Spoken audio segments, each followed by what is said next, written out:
وادی رضا کی کوہ ہمالا رضا کا گئے اور جس سمت دیکھیے وہ علاقہ رضا کا گئے. بسم اللہ الرحمن الرحیم.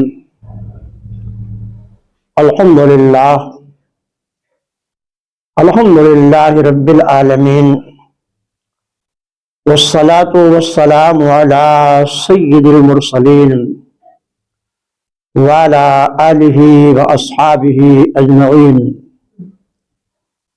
اما بعد فاعوذ باللہ من الشیطان الرجیم. بسم اللہ الرحمن الرحیم. ما آتاکم الرسول فخذوه وما نهاکم عنہ فانتہوا. صدق اللہ العظیم.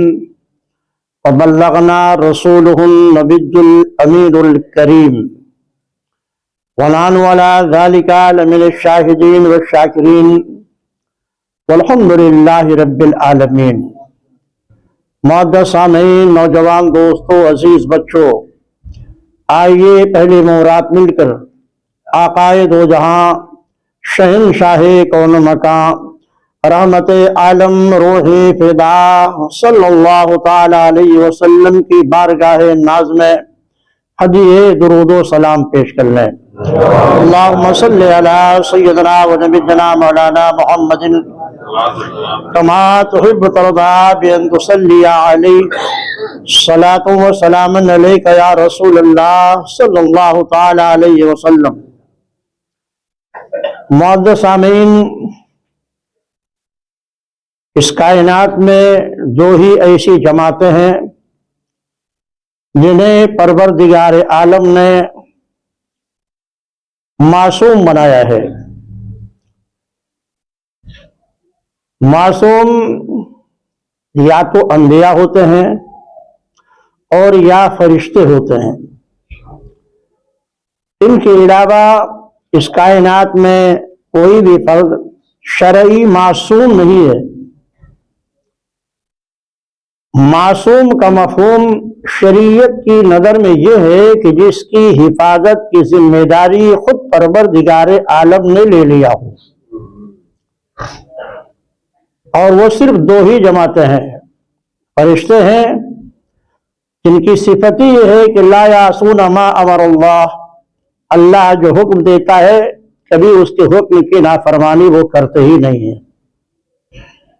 اسی طرح انبیاء کرام کی جماعت قبل نبوت اور بعد نبوت ہر طرح کے صغائر و کبائر گناہوں سے پاک و صاف ہوتا ہے.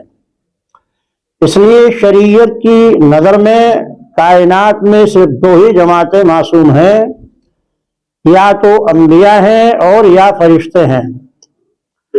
چھوٹے بچوں کو معصوم جو کہا جاتا ہے یہ شرعی معنی میں نہیں، یہ معصوم بمعنی محفوظ ہوتا ہے، یعنی ابھی تک یہ بچے گناہوں سے محفوظ ہیں. اصطلاحی معنی میں شریعت کی نظر میں معصوم صرف دو جماعت ہے، یا تو انبیاء ہیں اور یا فرشتے ہیں. یہ کبھی خدا کے حکم کی نافرمانی نہیں کرتے. فرشتوں میں پروردگار عالم نے بہت سارے فرشتوں کو دنیا اور کائنات کی تدبیر سونپ رکھا ہے. خود قرآن کہتا ہے والمدبرات امرا. بہت سے فرشتے وہ ہیں جو اللہ کے کاموں کے تدبیر پر مقرر ہے. بارش برسانا، رزق پہنچانا، عذاب عام لے کر کے آنا، سور پھونکنا، یہ سب فرشتوں کے ذمے پروردگار عالم نے سونپ رکھا ہے. حضرت جبریل کا کام اللہ کی وحی کو انبیاء تک پہنچانا ہے.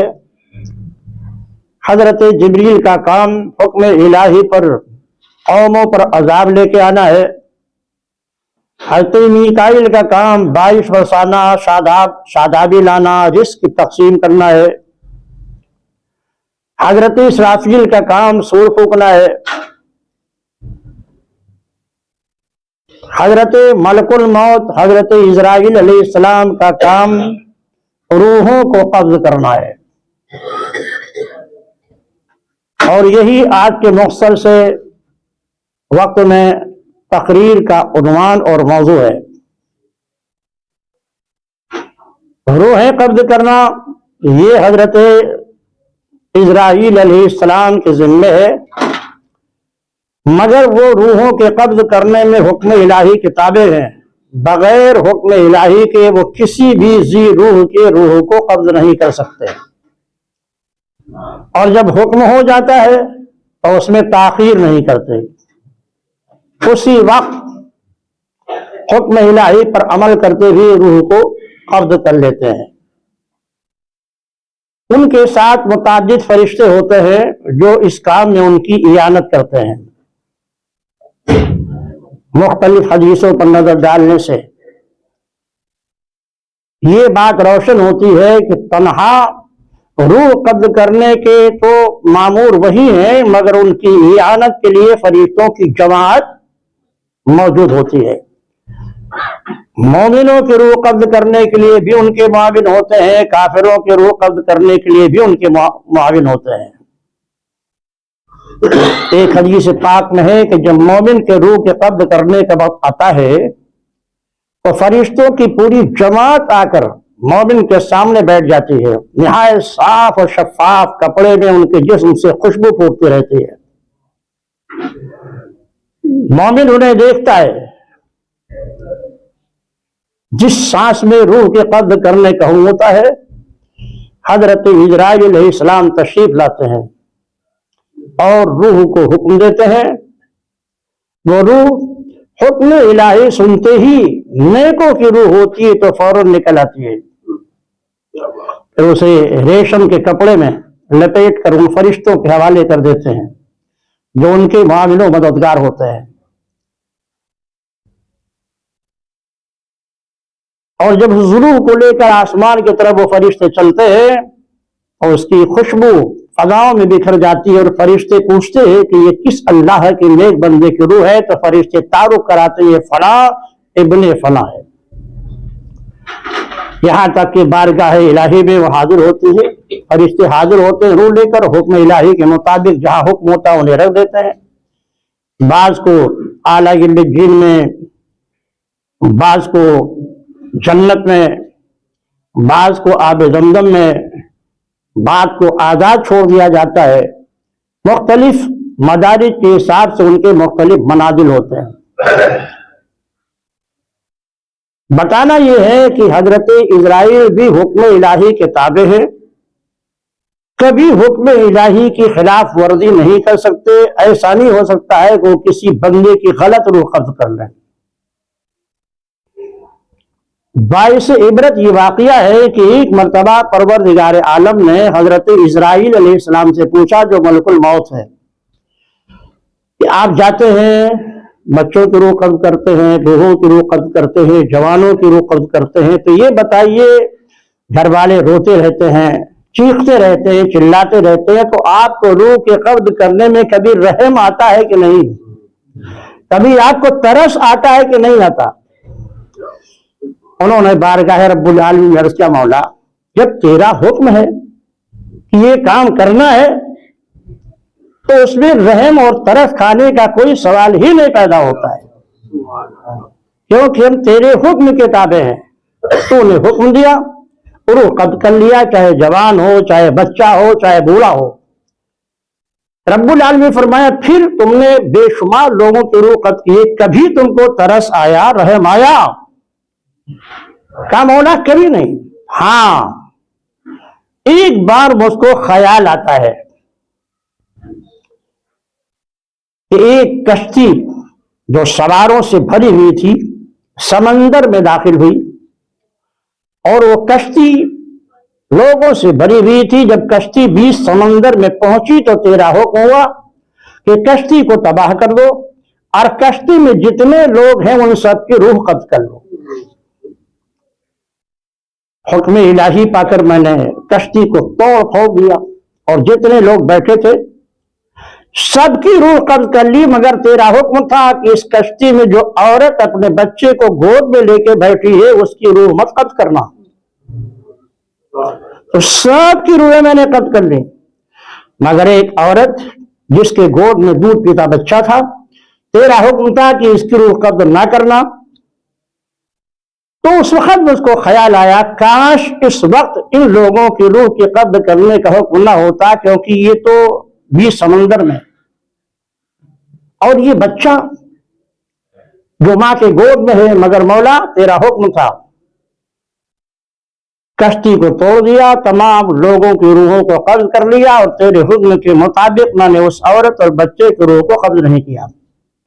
اب وہ عورت کشتی کے ایک تختے پر اپنے بچے کو لے کر کے بیٹھ گئی، تیرتے تیرتے تیرتے تیرتے وہ تختہ جب بالکل سمندر کے کنارے آنے پر ہوا تو تیرا حکم ہو گیا کہ اس عورت کے بھی روح کو قبض کر لے۔ بچہ بالکل کنارے پہنچنے والا ہے اور تیرا حکم ہوتا ہے کہ ملک الموت اب اس عورت کے روح کو بھی قبض کر لو۔ تو مجھے ترس آیا، کاش اس وقت اس عورت کے روح قبض کرنے کا حکم نہ ہوتا تاکہ یہ بچہ کنارے لگ جائے، کیونکہ تو نے منع کر دیا تھا کہ عورت کے روح کی روح قبض کرو، بچے کی نہیں۔ میں نے روح قبض کر لیا۔ اے مولا ان دو موقع پر مجھے ترس آیا۔ اب رب کا جواب سنیے پروردگار عالم کا۔ فرمایا رب العالمین نے میری حکمتوں کو کوئی نہیں جانتا، تمہیں معلوم ہے کہ اس بچے کا حشر کیا ہوا؟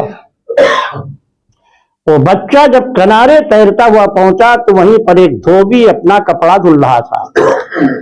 خوبصورت بچے کو اس نے دیکھا، فوراً اس کو گود میں لے لیا، اور اب میں نے اپنے کرم سے اس بچے کی پرورش اس دھوبی کے یہاں کرنا شروع کر دیا۔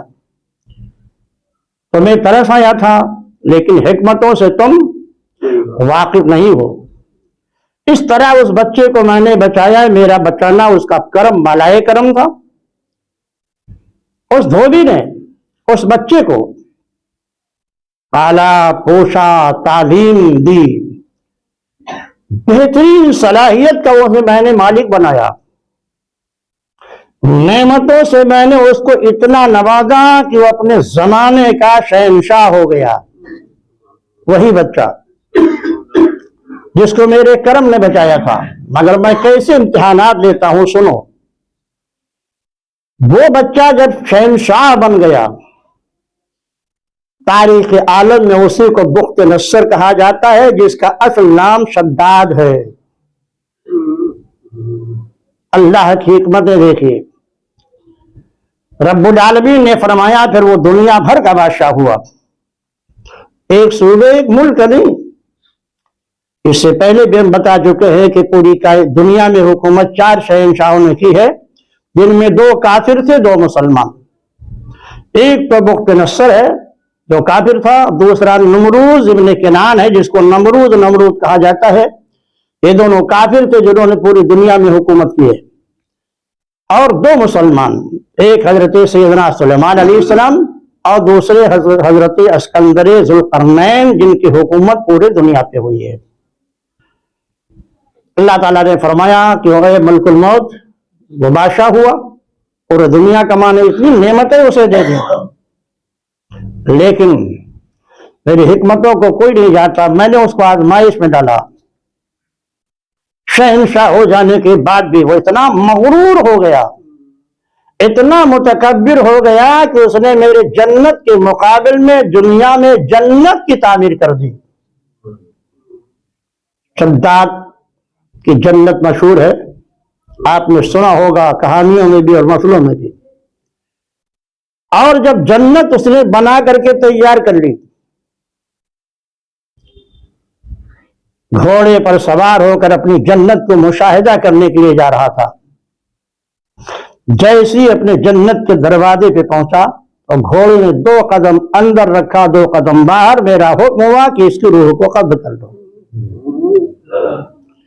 اس طرح ہم مغروروں اور متکبروں کو ان کے غرور و تکبر اور کفر کی سزا دیتے ہیں۔ میرے حکمتوں کو کوئی نہیں جانتا۔ معزز سامعین، آج بھی بہت سے لوگ کسی نوجوان کو مرتے ہوئے دیکھتے ہیں تو ان کے زبان پر شکوہ آ جاتا ہے، اللہ نے کیوں مار دیا اسے۔ بچے کو مرتے ہوئے دیکھتے ہیں تو شکوہ آ جاتا ہے، اب اس معصوم بچہ تھا، اسے کیوں اللہ نے اٹھا لیا۔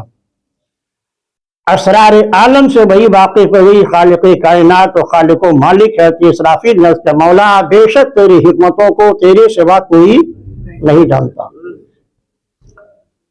میرے پیغمبر نے موت کے وقت کچھ طریقے بتائے کہ اگر بندہ اپنی زندگی میں یہ امور انجام دیتا رہے تو اسے موت بہت آسانی سے آ جائے گی، ورنہ موت روح قبض کرنے وقت کتنی تکلیف ہوتی ہے۔ حضرت مریم جو حضرت عیسیٰ کی والدہ تھی، ان کی وصال کے بعد جب حضرت عیسیٰ علیہ السلام اپنی والدہ کی قبر پر حاضر ہوئے تھے اور رب کے بارگاہ میں رب سے حکم لیے کہ بارگاہ میں اس مولا میری ماں کو زندہ کر دے تاکہ میں قبر کی اور روح کے قبض کرنے کی کیفیت معلوم کروں کیسی ہے، حکم الہی سے حضرت مریم زندہ ہوئی۔ حضرت عیسیٰ نے جب پوچھا کہ ماں روح قبض کرنے میں کتنی تکلیف ہوتی ہے تو ارشاد فرمایا کہ جیسے کوئی خاردار کانٹا ہو اور اس سے پورے جسم کے کھال کو کھینچا جائے، مگر میرے پیغمبر نے، ہم سب کے آقا و مولا نے ارشاد فرمایا کہ کچھ اعمال ایسے ہیں کہ اگر آپ ان پر مداومت کرتے رہیں تو انشاءاللہ روح بہت آسانی سے پرواز کر جائے گی۔ ایک واقعہ مشہور ہے، روایت آپ سبھی جانتے ہیں کہ جو شخص نماز کے بعد آیت الکرسی کی تلاوت کرے گا بہت آسانی سے اس کی روح قبض ہو جائے گی، بالکل اتنی آسانی سے جیسے دودھ پیتا ہوا بچہ سوتے ہوئے ماں کے پستان سے اپنے منہ کو الگ کر لے تو ماں کو احساس نہیں ہوتا۔ اسی طرح آقا کائنات نے یہ بھی ارشاد فرمایا کہ جو سونے سے پہلے چاروں قل پڑھ لے، آیت الکرسی پڑھ لے اور اس کے بعد سو جائے اور اگر اسی رات میں اس کی موت آ جائے گی تو وہ شہیدوں کی موت مرے گا۔ سرکار دو عالم سے نے بھی ارشاد فرمایا کبھی ایسا ہوتا ہے کہ گناہوں کی وجہ سے آدمی اس قدر اس کے اعمال سیاہ ہو جاتے ہیں کہ رب العالمین جب اس پر بھی فضل فرمانا چاہتا ہے تو دنیا میں اس پر بیماریاں بھیجتا ہے۔ اس کے کرم کی بات ہے، وہ جسے چاہے معاف فرما دے، کتنا ہی بڑا مجرم و خطا کار مومن ہے، لیکن اگر اللہ چاہتا ہے کہ اس بندے کے ساتھ مجھے رحم و کرم کرنا ہے تو اس پر بیماریاں بھیجے گا، مصائب بھیجے گا، پریشانیاں بھیجے گا تاکہ وہ گناہ اس کے ان پریشانیوں اور مصائب سے ختم ہوتے رہیں۔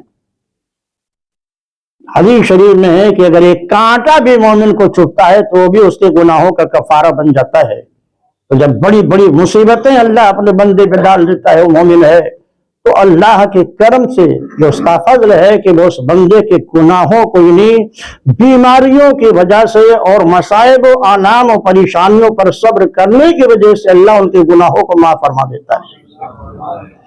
اس لیے بیماری بھی ایک نعمت ہے، اس نعمت کا صبر و شکر سے مظاہرہ کرنا چاہیے، نہ کہ اس پر شکوہ۔ وہ قادر مطلق ہے، وہ چاہتا ہے کہ میرا بندہ جب میرے پاس آئے تو گناہوں سے صاف اور ستھرا ہو جائے، اس لیے وہ ایک دوسری روایت میں ہے کہ جب آدمی بیمار ہوتا ہے تو صحت پر جو فرشتہ مامور ہے اللہ حکم دیتا ہے اس کی صحت کو چھین لو، صحت کو چھین لیتا ہے۔ دوسرا فرشتہ جو ذائقے کے حفاظت کے لیے مامور ہوتا ہے حکم ہوتا ہے کہ اس کی زبان کا ذائقہ یہ بھی چھین لو۔ تیسرے فرشتے کو حکم دیتا ہے کہ اس کے گناہ کو بھی اپنے پاس محفوظ کر لو۔ اور یہ میرا بندہ جس طرح صحت کی حالت میں نیکیاں کرتا رہتا تھا وہ ساری نیکیاں بھی لکھتے ہی رہو۔ کتنا کریم ہے وہ، تندرستی کی حالت میں آپ جو نیکیاں اذکار اور درود وغیرہ پڑھتے رہتے تھے، اگر بیماری کی وجہ سے آپ اس بیماری کی وجہ سے نہیں پڑھ سکے تو کتنا کریم ہے پروردگار کے فرشتوں کو حکم دیتا ہے کہ نہیں، اس کے نیک اعمال کو لکھنا جاری رکھو۔ اب اگر اوپر فضل بارائے فضل ہوتا ہے تو جب اسے تندرستی دینا ہوتا ہے تو اللہ فرشتے سے حکم دیتا ہے کہ اس کی صحت کو واپس کر دو، اب وہ تندرست ہو جاتا ہے۔ جس فرشتے نے زبان کا ذائقہ چھین لیا تھا اس کو حکم دیتا ہے اس کے ذائقے کو واپس کر دو. بیماری میں کھانا اچھا نہیں لگتا تھا, تندور واپس صحیح ہوئی, کھانا کھانے لگا. اب وہ فرشتہ جس نے گناہوں کو اپنے پاس محفوظ کر رکھا تھا, رب العالمین کی بارگاہ میں رکھا ہے مولا, اس بندے نے صحت واپس کر دی, اس فرشتے نے ذائقہ واپس کر دیا, اور مجھے حکم دیا جائے کہ میں گناہ بھی اس کے نام اعمال واپس کر دوں. تو اللہ فرماتا ہے نہیں, یہ میرے کرم کو گوارا نہیں ہے, اس کے گناہوں کو لے جا کر سمندروں میں ڈال کر کیڑے مکوڑے بنا دو. اتنا بڑا رحم و کرم اور فضل والا ہے میرا پروردگار. اس لیے بیماری بھی خدا کی نعمت ہے, اس میں بھی آدمی کو صابر و شاکر رہنا چاہیے. کبھی ایسا ہوتا ہے کہ روح کے قبض کرنے میں بڑی دشواریاں ہوتی ہیں, مریض گھبراتا ہے, پریشان رہتا ہے, بے چینی کا اظہار کرتا ہے. حدیث شریف میں ہے کہ اگر یہ کیفیت تمہارے مریض کی پیدا ہو جائے تو اس کے سرحانے سورہ یاسین شریف کی تلاوت کرو, روح کے نکلنے میں اس سے آسانی ہوگی. اگر اور زیادہ پریشانی ہو تو سورہ رعد کی تلاوت کرو, سورہ رعد کو سنتے ہی روح پرواز کر جائے گی. اور جب انتقال ہو جائے تو میرے پیغمبر نے کچھ علامتیں بتا دی, یہ علامتیں دیکھو. اگر یہ علامتیں ہیں, علماء نے تو پوری بحث فرمائی ہے. آنکھوں سے آنسو بہنے لگا, سمجھ لو خاتمہ بالخیر ہوا ہے. پیشانی پر پسینہ آ گیا, سمجھ لو خاتمہ بالخیر ہوا ہے. ناک کے نتنے پھول گئے, سمجھ لو خاتمہ بالخیر ہوا ہے. یہ علامتیں اس بات کی کہ مرنے والا خوش قسمت ہے اور اس کا خاتمہ ایمان پر ہوا ہے. اور اگر پیشانی سیاہ ہو جائے, مرنے والے کے جسم سے بدبو آنے لگے, تو سمجھ لو کہ وہ خاتمہ بالخیر سے محروم ہو گیا ہے. انتقال ہو جانے کے بعد حکم ہے شریعت کا کہ فوراً اس کی آنکھوں کو بسم اللہ والا ملت رسول اللہ پڑھ کر کے بند کر دیا جائے. آنکھیں کھلی رہتی ہیں, روح کا تعاقب کرتے ہیں. اس وقت جس نرم ہوتا ہے تو آنکھوں کو دونوں ہاتھوں سے آہستہ نرمی کے ساتھ بند کر دو, بسم اللہ والا ملت رسول اللہ پڑھ کر. اگر اس کا منہ کھلا ہوا ہے تو کسی کپڑے سے جبڑے سے باندھ دو, کیونکہ بھی جسم نرم ہے, ورنہ منہ کھلا رہے گا تو ڈراؤنی سی کیفیت معلوم ہوگی. اس کے ہاتھ اگر سینے پہ تھے تو اس کو بغل میں رکھ دو, پاؤں پھیلنے نہ پائے, دونوں پاؤں کے انگوٹھے کو کسی کپڑے سے باندھ دو اور پھر اسے کپڑے سے ڈھانپ دو. اب جو لوگ وہاں موجود ہیں وہ اگر قرآن کی تلاوت کرنا چاہیں, درود و اذکار پڑھنا چاہیں تو وہ غسل سے پہلے بھی پڑھ سکتے ہیں, مگر حکم شریعت کا یہی ہے کہ پہلے اسے کپڑے سے ڈھک دیا جائے. روح کے قبض کرنے کے وقت جو جاگنے کا عالم ہوتا ہے, آقا کائنات صلی اللہ تعالی علیہ وسلم نے جاگنے کے وقت, ابھی بندہ غرغرے کے عالم میں ہے, روح اٹھ قبض نہیں ہوئی, یہ تو حکم دیتا ہے, شریعت حکم دیتی ہے کہ گھر کا کوئی فرد یا نیک اور صالح آدمی اس کے پاس بیٹھ کر اور کلمہ طیبہ کی تلقین کرے. لقنوا موتاکم بلا الہ الا اللہ, سرکار نے حکم دیا کہ اپنے مردوں کو مرنے سے پہلے لا الہ الا اللہ محمد رسول اللہ کی تلقین کرو. تلقین کا مطلب یہ کہ اس سے نہیں کہا جائے گا کہ تم پڑھو, پڑھنے والا پڑھتا رہے, اور جب اس کے زبان پر کلمہ طیبہ جاری ہو جائے تو تلقین کرنا بند کر دیا جائے. کبھی ایسا ہوتا ہے کہ شیطان اس وقت بھی ایمان کو سلب کرنے کے لیے پہنچتا ہے. ایک بزرگ کا بہت مشہور واقعہ ہے کہ اہل خانہ جمع ہو کر ان کے سرحانے کلمہ طیبہ کی تلقین کرتے رہے. ایک مرتبہ کہا لا الہ الا اللہ رسول اللہ, جھڑک دیا انہوں نے, دوسری کہا, جھڑک دیا انہوں نے, تیسری بار کہہ دیا نہیں پڑھوں گا. یہ مسئلہ بھی آپ سمجھ لیں, آدمی جب جاگنے کے عالم میں ہوتا ہے تو ہوش و حواس کھو بیٹھتا ہے، اسی لیے اگر اس کی زبان سے اس طرح کے کلمات بھی نکل گئے تو شریعت مطہرہ اسے کافر نہیں کہتی ہے، وہ کافر نہیں ہوگا۔ تھوڑی دیر کے بعد ان کو ہوش آ گیا تو فرماتے تم لوگ کیا کہہ رہے تھے؟ کہا حضرت ہم تو یہ کہہ رہے تھے کہ آپ کلمہ طیبہ پڑھ لیجئے، اور آپ نے کہا، جھڑک دیا، پہلی بار، دوسری بار، تیسری بار، اور تیسری بار آپ نے کہا کہ نہیں پڑھیں گے۔ آپ نے فرمایا کہ میں نے تم سے نہیں کہا تھا، شیطان میرے پاس موجود ہو تھا، پیاس کا غلبہ تھا، اور وہ مجھ پر پانی پیش کر رہا تھا کہ اسے پی لیجیے، اور اپنے خدا کے وجود کا انکار کر دیا۔ میں نے کہا نہیں کریں گے، میں نے کہا نہیں کریں گے۔ پھر دوسروں نے کلمہ طیبہ پڑھا تو آپ کے زبان سے کلمہ طیبہ جاری ہوا، اور اسی میں آپ کے روح کا بھی قبض ہو گئی، وصال ہو گیا۔ اس لیے اس وقت بھی نیک اور سارے لوگوں کو، اور یہ حکم ہے کہ اگر تصویر لگی ہو وہاں پہ جاندار کی تو اسے ہٹا دیا جائے، اگر قریب میں کہیں کتا بندھا ہوا ہے تو اسے ہٹا دیا جائے، کیونکہ رحمت کے فرشتے اس گھر میں نہیں جاتے جہاں جاندار کی تصویر یا کتا ہوتا ہے۔ عورت اگر حالت حیض و نفاس میں تو وہ رہ سکتی ہے، لیکن اگر حیض ختم ہو چکا ہے، اس نے غسل نہیں کیا ہے، تو اسے حکم ہے کہ وہاں سے ہٹ جائے۔ اس طرح اگر کوئی جرم ہے جسے نہانے کی حاجت ہے اور اس نے غسل نہیں کیا تو اسے بھی حکم ہے کہ وہاں سے وہ ہٹ جائے، کیونکہ حدیث شریف میں یہ بھی ہے کہ جس مکان میں جرم ہوتا ہے وہاں بھی رحمت کے فرشتے نہیں جاتے، اسی لیے حکم ہے کہ جلد سے جلد آدمی نہا لے۔ پروردگار عالم ہمیں اور آپ کو ان مسائل پر عمل کرنے کی توفیق عطا فرمائے، جن حضرات کی سنتیں باقی ادا فرمائے۔